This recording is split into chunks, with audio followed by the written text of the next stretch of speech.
Hi, everyone. Welcome to Trifecta Sports Talk. I'm Evan Cook. Alongside me is Tanner Abello, enjoying a nice sunny day at McCoy Stadium. Tanner, how are you doing?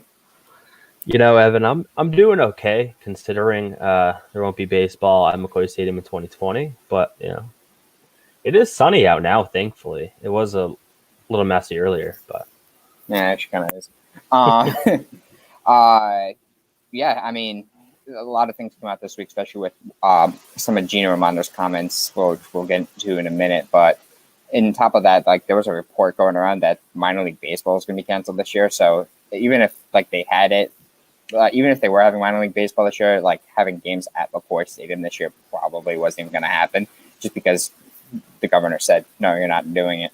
Which I yeah, mean, we'll get into the specifics of that later. But in terms of the report of minor league baseball not happening, minor league baseball basically said that's false. That report was a fake report, but I, it, it, it isn't. It isn't right. Like I think a realistic person would say it's probably not going to happen this year. You got to think about how many minor league baseball teams there are, and then think about all the restrictions at a regional and local level due to COVID-19. So you're talking about hundreds of different markets with hundreds of different, politicians and laws, and organizing all of that collectively is near impossible. I think there's already a problem for Major League Baseball for the 30 plus markets they're in. I don't think minor league baseball happens. There'll be some type of form of it, but we can get into that next year, Evan.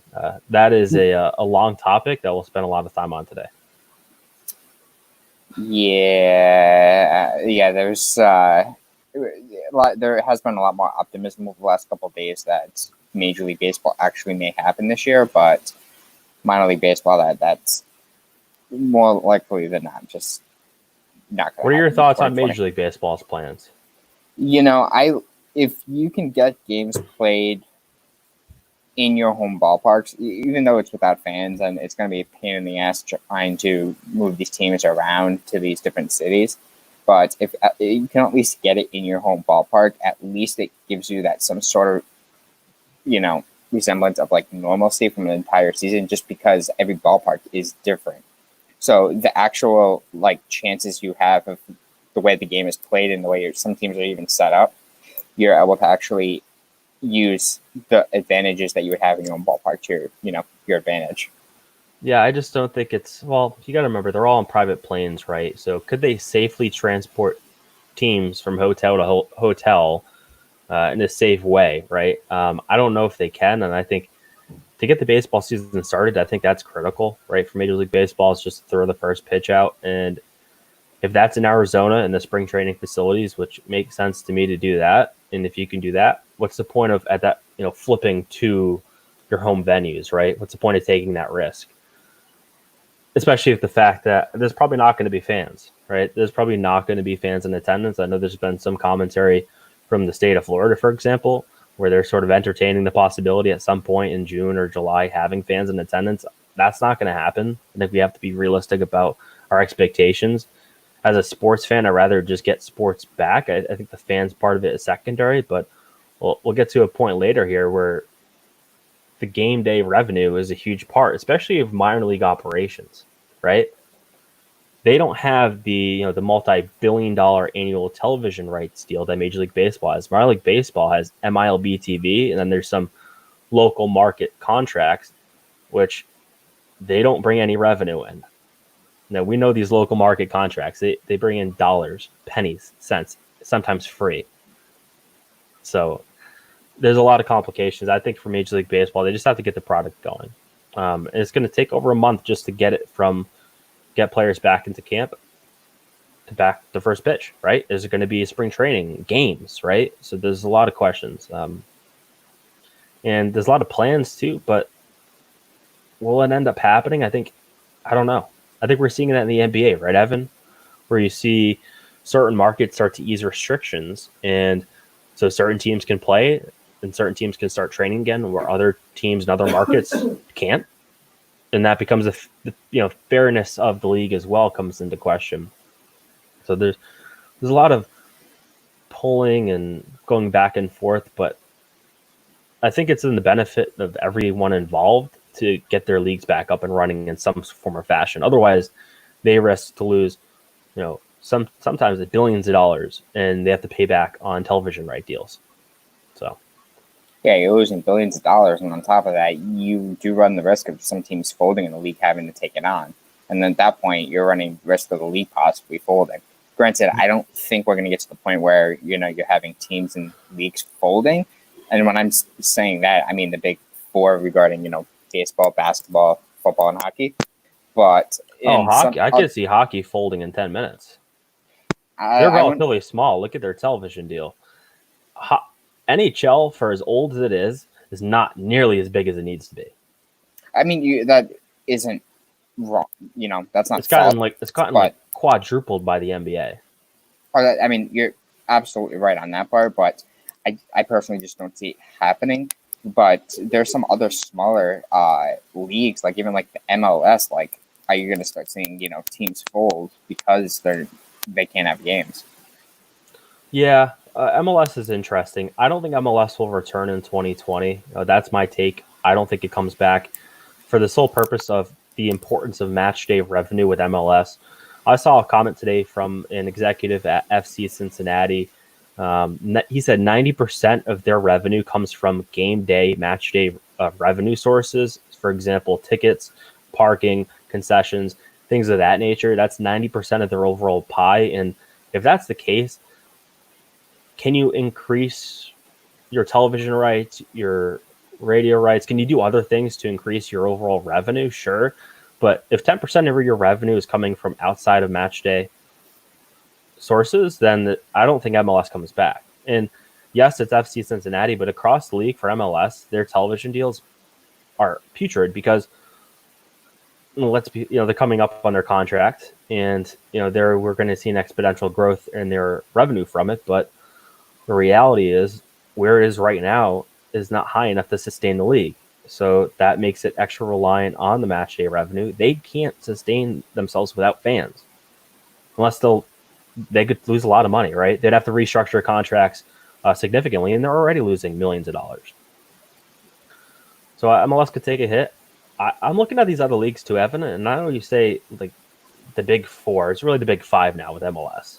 When you can charge $300 million for a franchise fee, just to buy just to buy yourself in $300 million, you're a big time sport. But I saw the San Antonio Spurs are selling a minority stake in the team in a pandemic. What? I did not see that. So I'm just saying, like, this isn't. The reality is these teams have to pay these players, right? And there are certain things they're doing right to not pay them, but there's a lot of expenses they have to do to sustain themselves, and the revenue is not exactly coming in. So, some of them are going to be short on cash, and you might see ownership changes. You're going to see drastic cap changes for the next couple of years, right? But how does it affect their television too, their television deals? We're seeing, I think NBC and the Premier League are working on a deal where NBC gets, some type of benefit, some of a contract extension out of this. So if you're a league, you're planning on seeing, $150 million annual increase in your revenue for TV and it stays flat, I mean, that's a huge hit. So yeah, I think this affects all leagues. And you saw Roger Goodell not take his salary too. A guy like Roger Goodell doesn't do that out of his own heart. There's some problems there as well, right? The NFL is fine, but everyone feels the hit. Oh God, yeah. I mean, your entire basis of your sport is based on people traveling around in large gatherings. Like, that's the exact opposite of what people are these experts and government officials are telling you to do right now. So, I mean, you're right. Everyone's going to be taking the hit right now. And the question is cash on hand. How long can they sustain what they're doing, right? The easiest cut is to, their number one expense, which is salary, right? With the players. Right. And how about like a league like, the National Lacrosse League? Like, do you see teams really start to fold? Like, even last year, you saw a couple of teams had to fold, and they had to have a draft to get some of those players to other teams just so they could play. Yeah, that's Major League Lacrosse. Major League Lacrosse, a huge chunk of their revenue is from match day, right? They do have some pretty decent sponsorships with companies, but in terms of a television presence, they have a deal with ESPN, but it's not huge, right? No. So yeah, Major League Lacrosse is an interesting situation, but in terms of them, the amount of games they need to reschedule is actually very few. I think they continue to cut down, and they pushed it back too. They were going to start May 30th, so like they got pushed back beyond that. I could see Major League Lacrosse playing in August, playing in September. They could play their entire slate in 1 month. If they really wanted to get crazy, they could do it. Whether the fans support it, there's a lot of questions like that, but we've seen a lot of low-level soccer tier leagues start to disband, and there's been a lot of disbandment on the lower tier sides. So I think, it's going to affect the smaller leagues first, but Major League Lacrosse, I'm not exactly worried about yet. But yeah, if they can't play at all this year, yeah, there's a problem there. And the question is, does the league have enough money to, sustain it? Because the league does own a couple teams in MLL. They're trying to sell off a couple, but sort of an interesting situation there, where they could probably get by with the teams that they have. But can you even? Yeah, there's so many questions we just don't know, right? Right. I mean, you are right about the fact, because didn't they lower the amount of games in the season to like 10 this year? Yeah, it's much lower than it has been in the past. I'd have to pull up the schedule, but yeah, it's been lowered. And so, I mean, in theory, you're right. Like, you could have, a game you could have 2 games a week and get the season done in, 5 weeks. Yeah, so, you could. If they need to, they could do it because they have that. MLS, 34 match season, that's tougher to fit in. Yeah, I mean, the only issue you can't is like, do that. I mean, the only issue with that is like, are you going to be able to get the players? Because a lot of those players, it's not their full-time job. They do have other jobs where they're during the week.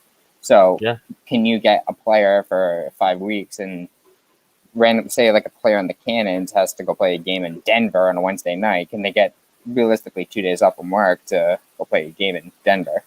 Yeah, no, it's a fair point.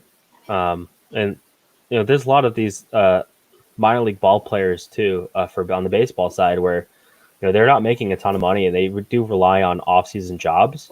So right now, some of these people aren't making any money, right? So it's sort of an interesting situation with them too, for a minor league ball player that is to say in single A, right? And then they work in the off season. If this pushes them back and kind of eliminates their off season, it could affect their ability to earn as well from other sources when baseball's not going on. Right. Josh Ockme is a Lyft driver. Right, and you made the point where it's like he was, a pulled hamstring away from being in Boston in September, and if a guy plays, a month in the big leagues at my minimum, he's making $90,000 or so. I'm like, that puts you through the offseason just fine. Yeah, yep, and we'll get to our first topic of the day. I mean, kind of our first topic, and this sort of ties in, right? This is what we were talking about. This was the comment made by Rhode Island Governor Gina Raimondo on Wednesday. Didn't mention sports whatsoever, but I mean, it is sports, right? It's if you're planning a very large summer gathering, 4th of July parade, a large music festival, huge cultural event with hundreds and hundreds of people, you won't be able to have those events around this summer in person.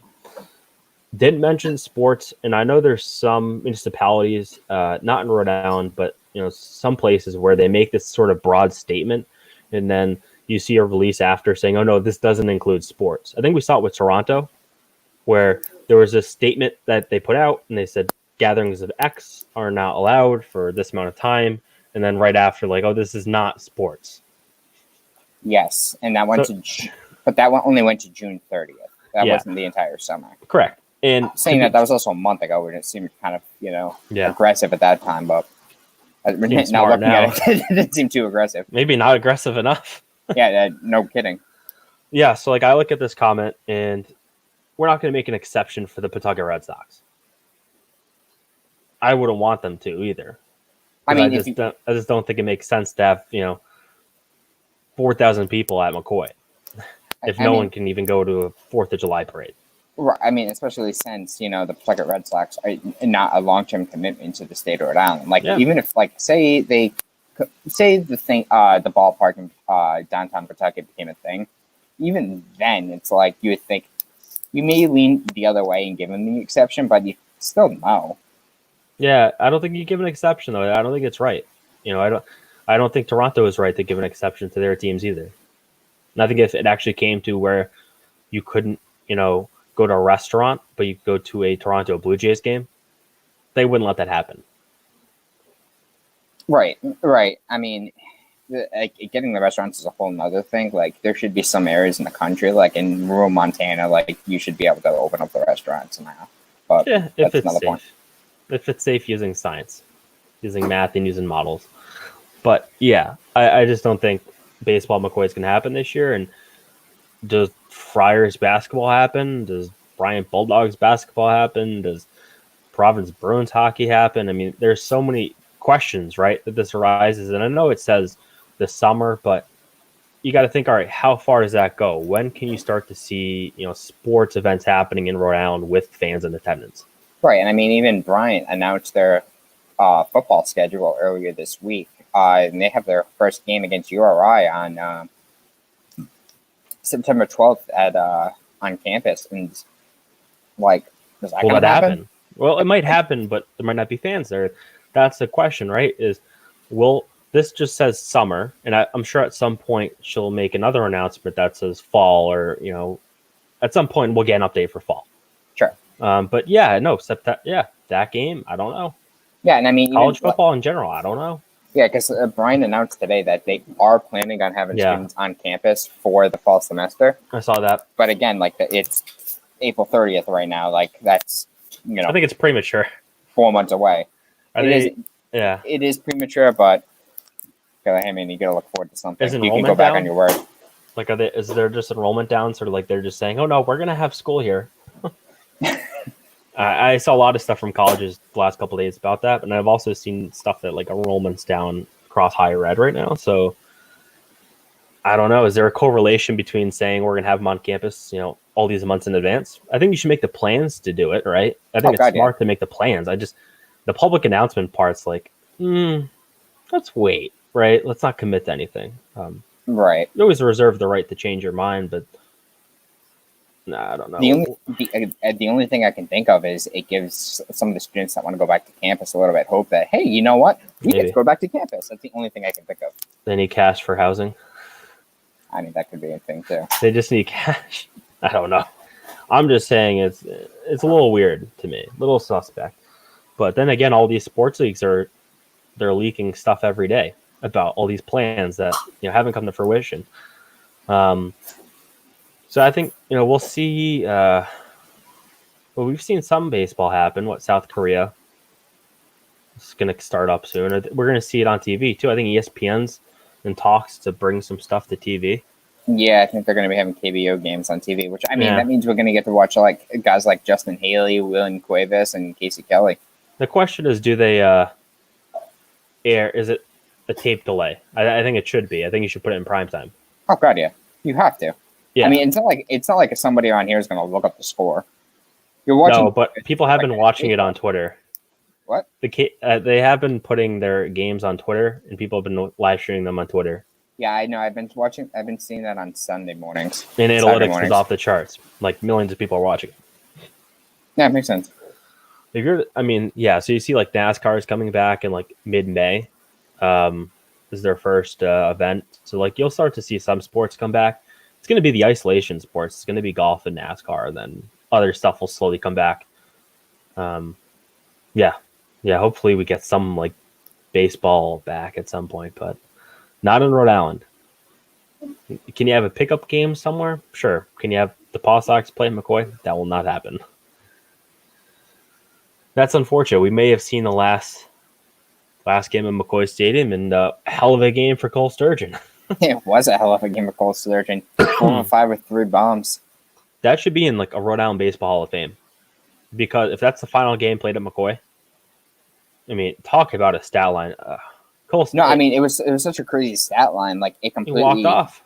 It completely changed our game story like a last minute. And you're like, what is going on with this guy? What is he on? Like, incredible performance by him. And I was watching the Billy Bunch, and they had him on, and they also had Chad De La Guerra on. Chad De La Guerra is the first base coach because he was injured and shut down for the end of the season. And he was talking about when Sturgeon hit that bomb, like he was jumping up and down, and like he was basically calling his shot too. I guess Chad De La Guerra called the home run in the first base coach's spot right before Sturgeon hit it.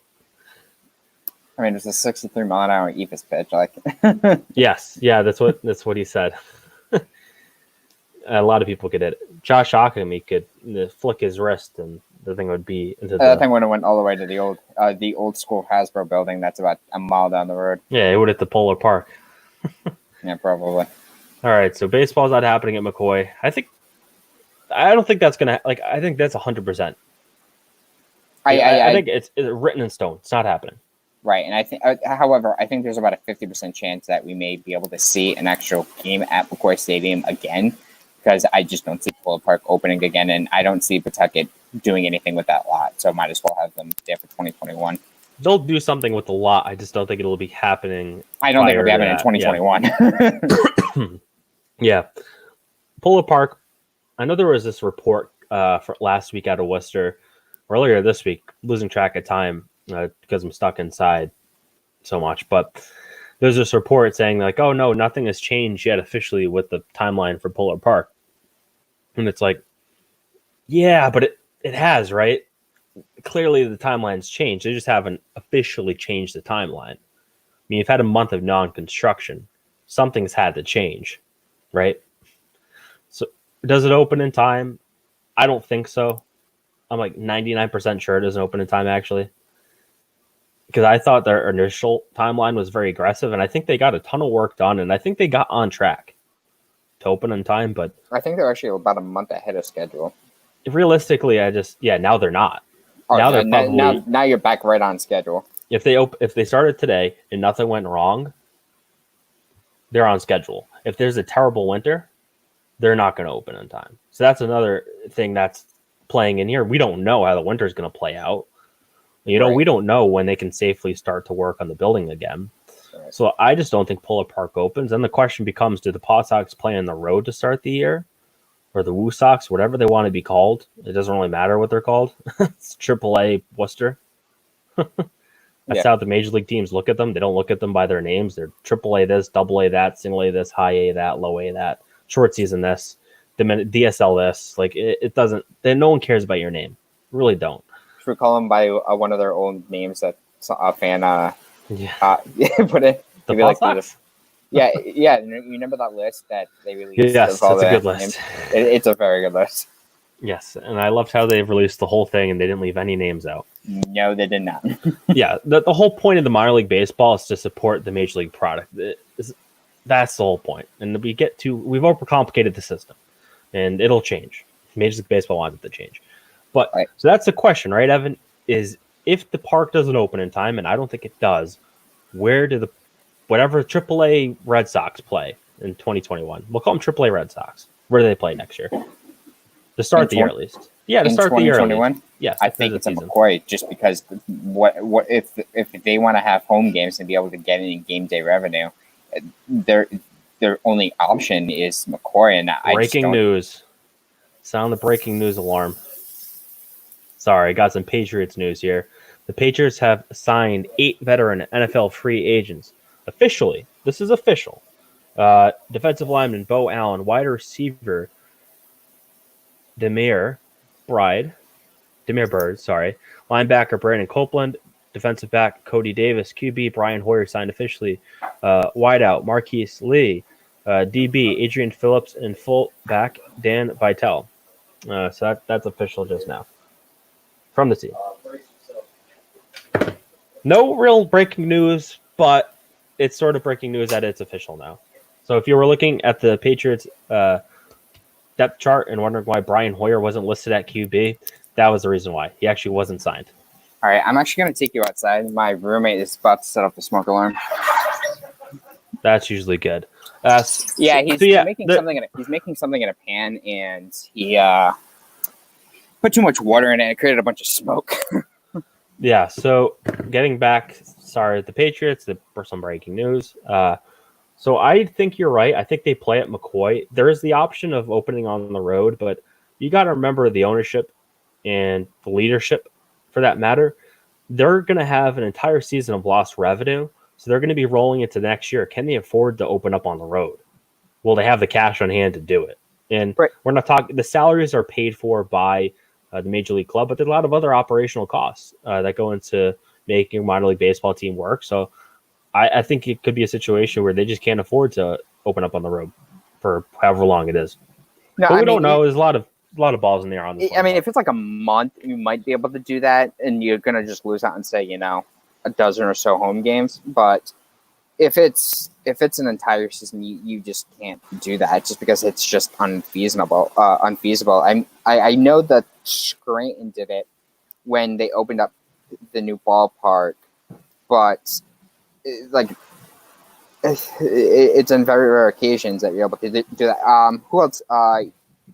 The Yard Goats had to do it when they opened up in Hartford too. Correct. Yep.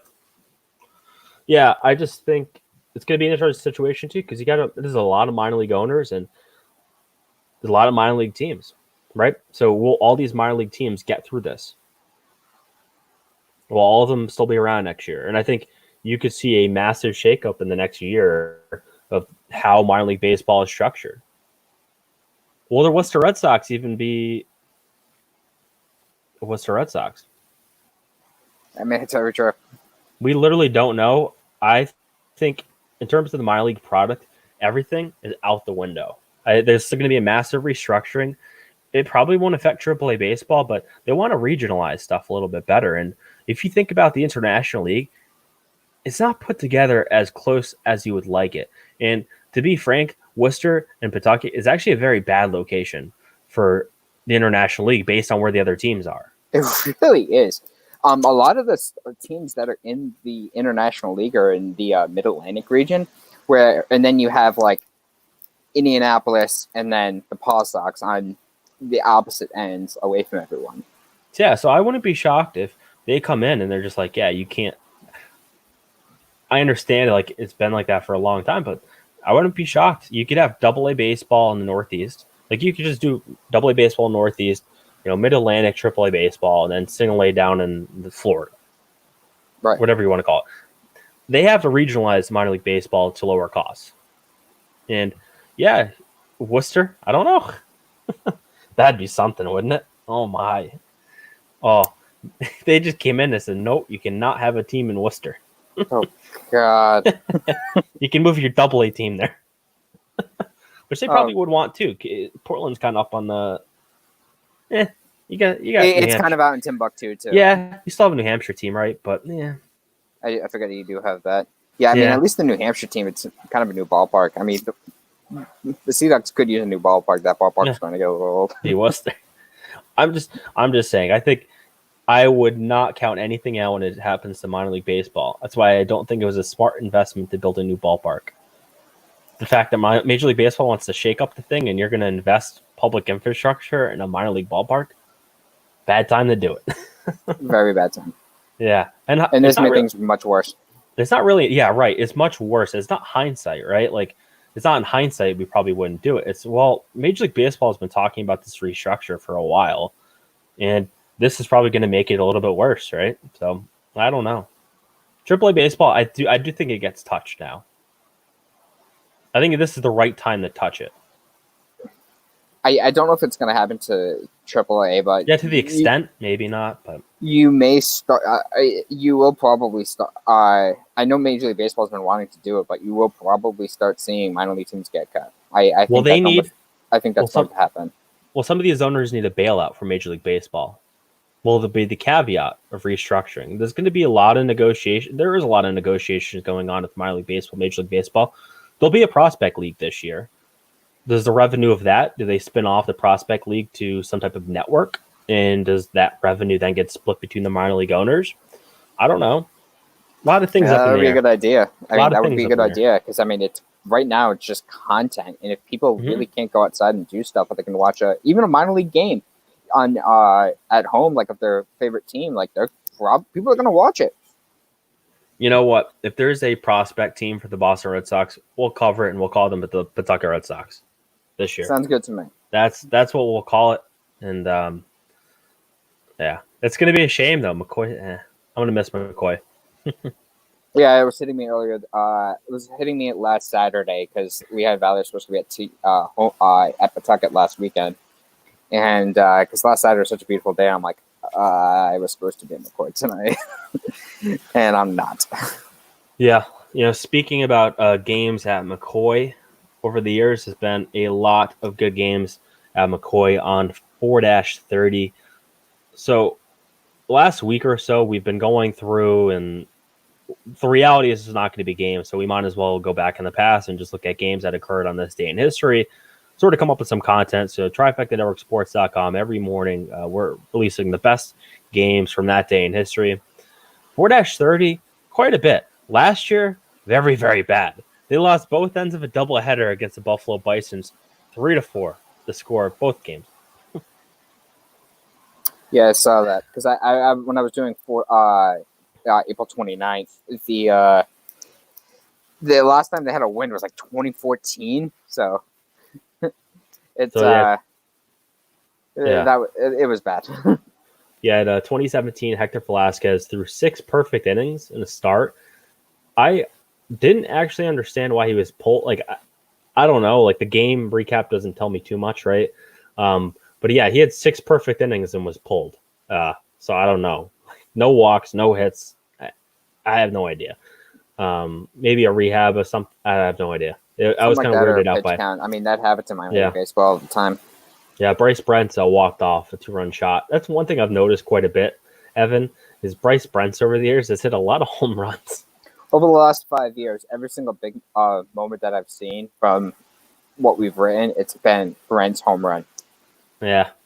Then 2015, Stephen Wright threw a 7 innings, shutout innings from Stephen Wright. Then 2013, there was a 15-inning game. They lost 5-6.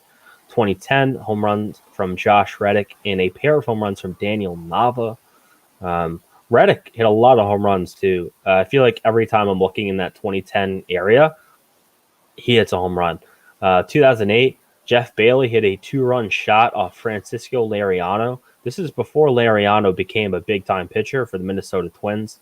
So that's a big-time hit from Jeff Bailey, one of my favorite PawSox players of all time. Every time I went to McCoy as a kid, Jeff Bailey seemed to be playing first base. So it was actually kind of funny because I only know this because I was at the game, but a week before that, he actually hit a 3-run shot off of Francisco Liriano at Fenway. So he had 2 home runs off of him in the same week. 2005. The thing about International League Baseball is they only have digital box scores going back to 2005, so this is the earliest game we could get, unfortunately. That being said, the PawSox only have box scores going back to the start of the Bet Mondor ownership. Everything before that burnt up in a fire. I don't know. It doesn't exist, anything before Mondor. They kept it all in napkins, I guess. Sounds about right. Yeah, bizarre. So they won 13-2 in 2005. Chip Ambrose hit 3 for 4, 6 RBIs, and a grand slam. So that's a hell of a game from him. Yeah, you can say that. But let's talk about that 2005 opponent. That was the Scranton Wilkes-Barre. I don't know if they're the Rail Riders back then, but this is when they were an affiliate of the Philadelphia Phillies. This was the team that the Rail Riders had, some of the players that they had. About it. Ryan Howard, Marlon Byrd, Shane Victorino, Carlos Ruiz, AJ Hinch, Gavin Floyd. That's a stacked team. They had it against the PawSox in this series. That team was stacked, and some of those guys were contributors to the World Series team a couple of years later. Howard, Victorino, and Ruiz were part of that World Series team. So that's a hell of a team. You don't usually see a whole list of big leaguers like that on one team. Very rarely do you get that. And right there you have some pretty solid players. Thought that was interesting. And moving on to something Evan probably has no idea about, but the MLL draft is on May 4th. They are having a draft. It's their collegiate draft. The Boston Cannons have the 4th overall pick. They have 5 picks in total. They traded a handful of their picks this offseason. They traded a bunch of their big players as well. Really, from a roster standpoint, it looked like they were trading for MLL proven players. They were improving their roster from veteran presence rather than through the collegiate draft. This is sort of a change in logic. Last year, they drafted 8 players in the draft. And I actually did this analysis of the past 5 years of the Boston Cannons and how they drafted. And the fact is, the players they draft typically don't stay with them long, or they don't even join them at all. The Premier Lacrosse League, or the PLL, is a big competition to them now. So they lose a lot of their players to that. Challen Rogers, who played for them last year, ended up signing with the PLL this year. So out of that 8 players they picked last year in the draft, only 1 remains on the roster. That is Zach Goodrich. And if you just go back in time and look at year after year, these players, they either play one season or they don't play at all for the Cannons. So to me, it makes sense, right? So they don't have a draft pick in rounds 2, 3, 4, and 7. And that logic makes sense, right? You keep on drafting these players and they just don't work out. They just don't play for you. So what you do is you take those assets and you invest it into proven talent that you know is going to be there. I think it's refreshing and it's brilliant, right? I think that analysis backs up trading away the draft picks. This is a league where it just typically doesn't work out for the draftees. You make it 1 or 2 players and that's it. Right. I mean, on top of that, like it's not like Major League Lacrosse is a cash cow, so it's not like they're going to be getting big money. So going into like the working force might be a better option for a lot of these players. Yeah, they're picking guys who know their way around the league and already have stable jobs. And they made a couple really, really big trades this offseason, and they did it quite quickly. And at first, I was kind of scratching my head, but then I saw the roster composition at the end of the day, and I was like, oh, this is a much better team than 2019. And yeah, if they hit with the 4th overall pick, which they could, Zach Goodrich, who was a producer for them last year, Challen Rogers, who they drafted, is not with them anymore, was also a producer, so they can hit with the draft. I think the thing is, like, you're better off with proven talent. Especially the fact is they need to win. I think the Boston Cannons have to win this year. They have to win a championship, and I think they can compete for one. I think if you're Coach Sean Quirk, like you're looking like, what's this 5th year? They had some really bad years in there. They improved a lot last year. They got to the playoffs. They competed. They didn't make it to the championship. This could be the year to put them over the edge. And, I hope there's a season. Okay. I really do hope there's a season. But I hope there's sports in general. So I'm on that team.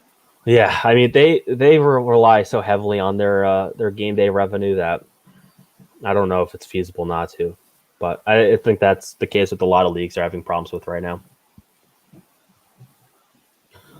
So the Patriots draft occurred last week.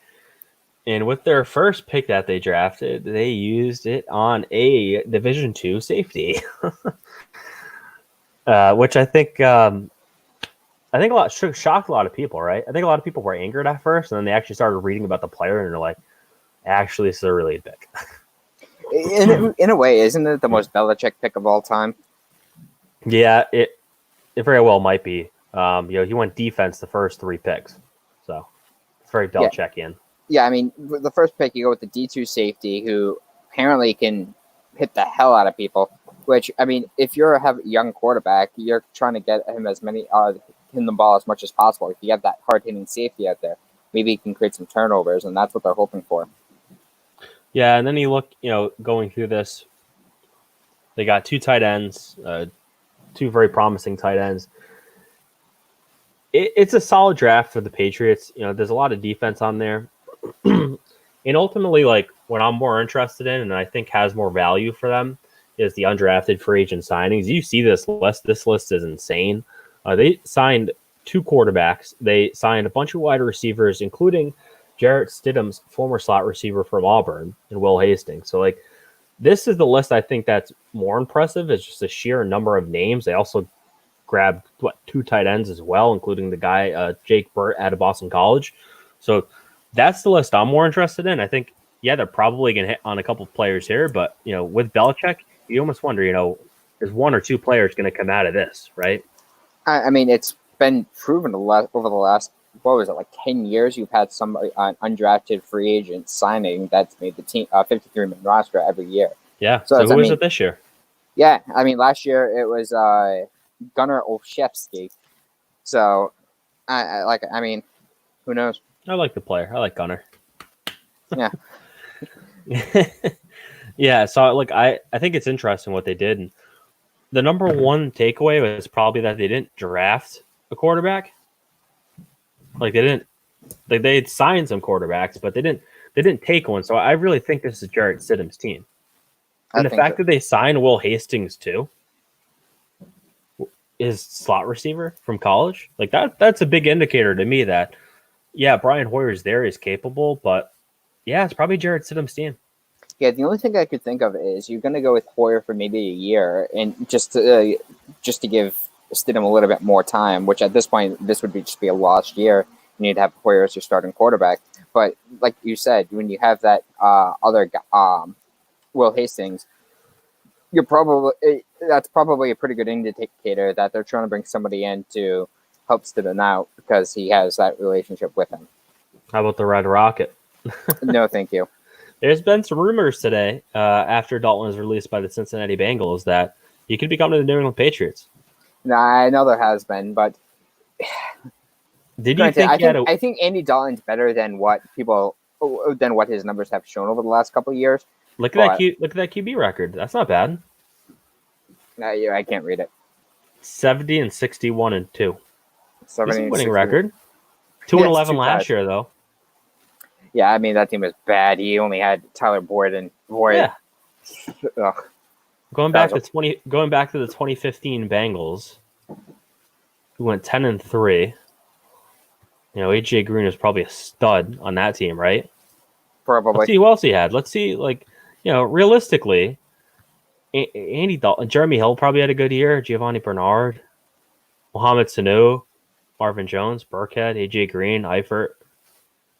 That's not bad. No. Yeah, I mean, look, I'm not saying no to Andy Dalton. I won't say no to Andy Dalton.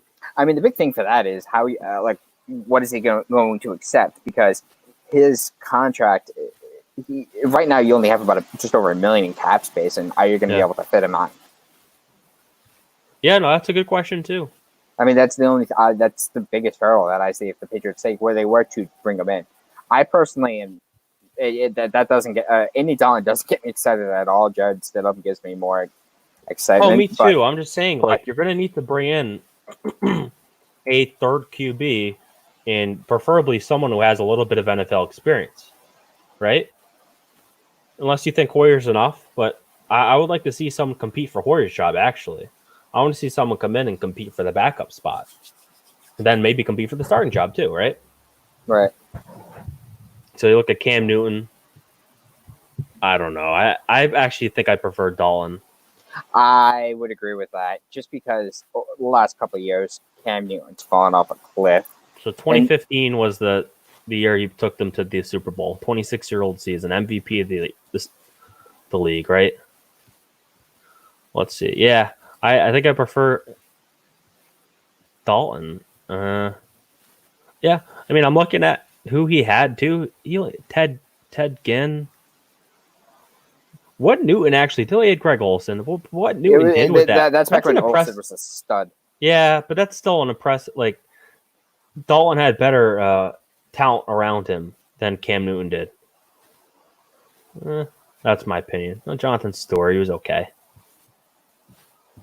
Yeah, it was okay. Yeah, I don't know. I think they're going to need to bring in a veteran backup. I think it'd rather be Andy Dalton because I think Cam Newton's best days are behind him, or I think Andy Dalton has a chance to at least get back to being a decent NFL quarterback. And you got to remember, when Andy Dalton was decent, he was a pretty decent quarterback. No, yeah, you're right. He brought him to the playoffs a couple of times. Like, granted, he never won a playoff game, but he was able to bring him to the playoffs a couple of times. And he played for the Cincinnati Bengals, coached by a guy who never won a thing in his life. I forgot about that. Yeah, so I don't know. Was it Marvin Jones, right? I think so. Oh, Marvin Lewis. Marvin Lewis. You just think this one.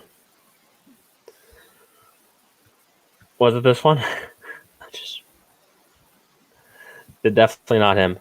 This is probably Marvin Lewis, the player, not Marvin Lewis, the coach. Yep, that's right. Let's see this guy.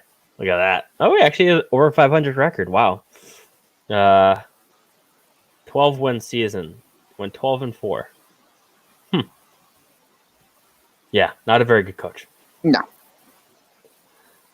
Playoffs. 7 playoff games. 0-7. Boy. I don't know how he still had a job. Yeah, I don't know. I mean, look how long he was there, from 2003 to 2018. He had Carson Palmer and Andy Dalton. Carson Palmer was a decent QB too. Yeah, it's just they never had a good team around him. John Kitna. Wow, that's a name. Yeah, he was one of the best QBs not really to ever win a Super Bowl. I mean, you can throw Dan Marino in there too, but yeah, Carson Palmer, like especially with the Cardinals, he had some. They had some pretty good teams. Unfortunately, he just got like hurt or he could air the ball out something too. Bad wrong. I like watching Palmer play. USC quarterback. That's why. Yeah, I mean, look at solid QB, man. Yeah, I wouldn't mind him. Problem is he retired. Could you bring a guy out of retirement? I don't know. Oh, we got some breaking Major League Baseball news. Major League Baseball is reportedly is still targeting early July start date for the 2020 season. In fact, players could get back in the field even earlier. Who's this from? Nesson? I don't know if I believe Nesson. Do I believe Nesson? What's his name for ESPN? Can't think of his name right now. I don't know. I don't know if I believe this though. July 4th, opening day. That sound good? That sounds pretty good. I mean, I've been saying it from the beginning. I think that opening weekend would be that weekend. Yeah, I think that'd be pretty decent. Yeah. It'd be pretty unfortunate, though, because we're sitting here on April 30th and we're saying, yeah, baseball is probably not going to happen until July 4th. Oof. You know? That's pretty tough. Think about it that way, right? Yeah. You're thinking like, oh, yeah, we're sitting here. It's over 2 months out. Get to sit here another 2 months without baseball. That's the reality of that rumor. Yeah, I mean, that's what we're in right now. That's an awful reality of that rumor. But all these leagues, right? The NBA could start trading today. We're still looking at like a month, so we're talking about June. All these leagues, like if they started right now, we're talking about June. The reality is they're not starting right now. Right. Yeah, that's the reality of it. It's unfortunate.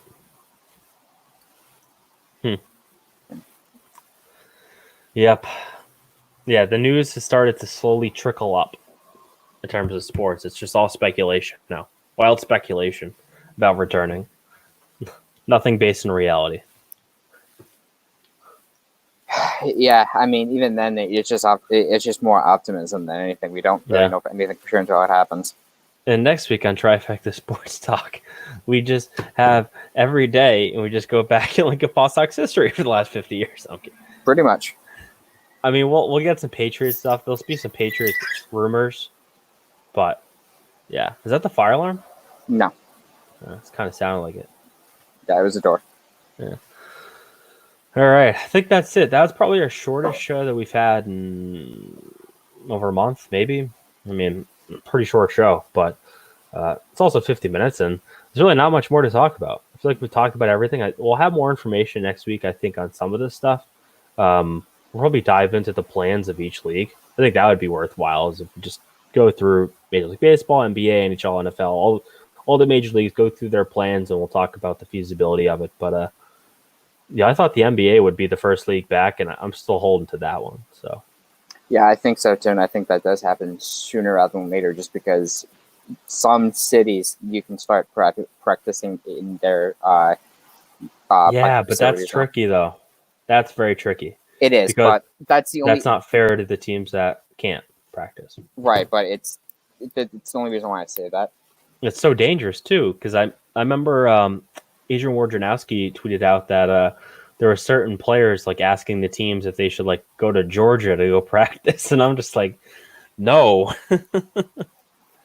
Yeah. Oh man, that's a problem, right? That becomes a problem, and there's also talk of what if leagues that have teams in Canada and you can't cross the border, say the border's still closed. How do you start that up? Do you just not have Canadian teams? I don't know. That's Right. another thing, right? If the Canadian border is closed all summer, do you have those teams play at all? Do they just, or if they just play here, right? Can they get across the border initially and just play here? I don't know.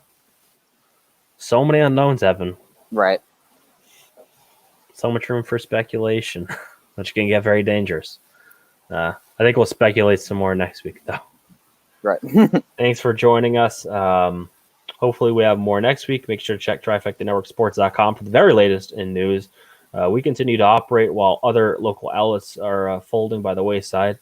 Shout out to Kevin McNair, who is let go from the Providence Journal, longtime sports reporter there, the go-to college basketball reporter in the region, really. Really good guy too. So it's unfortunate to see the sports journalism world contracting around us, but I think that's the harsh reality of what we're going to be seeing, and I think you'll see future contraction, especially in the local market. We'll still be here though. You can hold me to that one. So have a great day. Stay safe, everybody. Wash your hands and get outside too this weekend. So let's be pretty nice.